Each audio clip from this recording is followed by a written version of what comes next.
I thought it was time for another update. The last update, if you saw it, was me standing in front of our Christmas tree. So that was a few months ago. And as you can see, I'm outdoors here, and this is Lake Neardry. It's one of Latvia's many, many pristine lakes that we swim in. Some of you will know it's a forest lake if you've been out to visit us. It's where we swim in the winter, and some of you have swum here in the summer. So I thought it might be nice just to get out in a bit.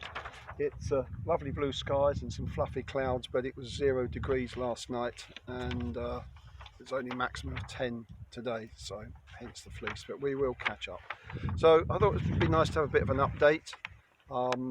As a group, we've hardly met in the 2 years of the pandemic formally. With the situation in Ukraine, we then used that as an excuse to start having midweek evening prayer meeting, which has gotten off to a really good start, and there was some easing of restrictions, quite a lot of easing of restrictions in April, so that was really good. And we then were able to start meeting, and we picked the 1st of May to do that.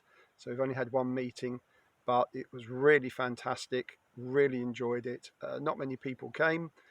It was in our flat, but we had some great worship, teaching obviously from the word, and then some really nice ministry time, and a lot of chocolate cake and coffee afterwards.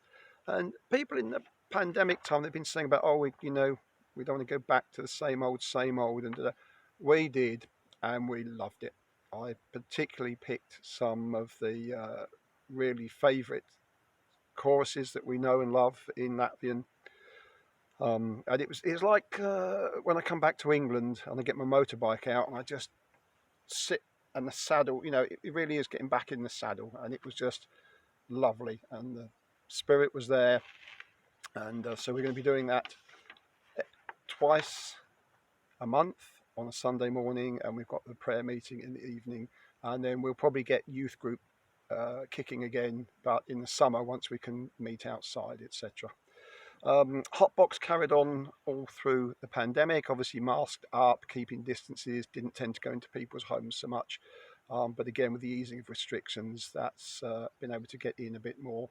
And we also had an amazing gift very late last year, early this year, of about exactly €1,000 from the Lighthouse community, Kev Riley and others in Poland, for winter fuel support.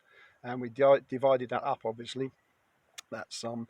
And it's mainly been for people buying logs, even people in apartments still heat their homes with logs, and also to help a few people with their gas bills. But that was really generous, and again, it helped us pick up with some previous contacts, make some new contacts, and really be out there making a bit of a difference for a few people in the community, and getting some good contacts again.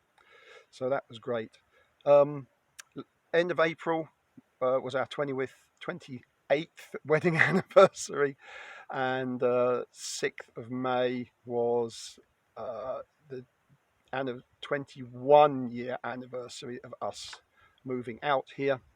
And then sometime in May, we don't remember the exact date, we started 20 years ago with 3 pensioners on our sofa and me and Ilza, and that's what began as the father's house.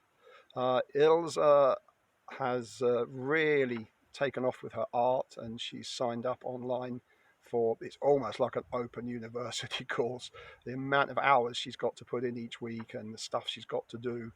And she's doing realism for about the first time almost ever. And I'm not into art, but she's doing some really cracking stuff. She's done a horned-eared owl or something like that, and to be honest, I get a bit nervous walking past it. It looks like it's almost going to have a go at me, and some other stuff. So it's early days, but she's really getting stuck into that. So do check her stuff out on Facebook if you haven't seen it so far. And then finally, I've got 3 Fridays left at school. Time's gone flying by. I started at the beginning of December, 1 day a week, teaching English. I took it on as a challenge. I've never stood up in front of a board at the front of the class ever, never had any training whatsoever. They threw the books at me and just said, make sure you get through the book by the end of the year. So with all the classes, I will do, but it's been a lot of fun. There has been some challenges. I've grown through it, and I'm already sad that I won't be going back in September. And some of the kids are sad I won't be going back in September, but possibly not all of them. And lastly, I know some of you have been asking about the cat that started to adopt us back in the summer. Melnitis, and he's doing really, really well. We managed to get him snipped a few months ago. I got very blooded, and in fact, the first thing the vet did was treat my bleeding hands before she got round to sorting out the cat. But he now comes in and out the cat flap all on his own. Loves to jump up on the sofa, sit on our lap, and that's really great. So thank you to all of you for your love and your support, your prayers, your financial support, those of you taking interest in us, and those of you who've been out, and now with COVID and things being more relaxed, come out again or come out for the first time. Thank you ever so much. God bless. Take care.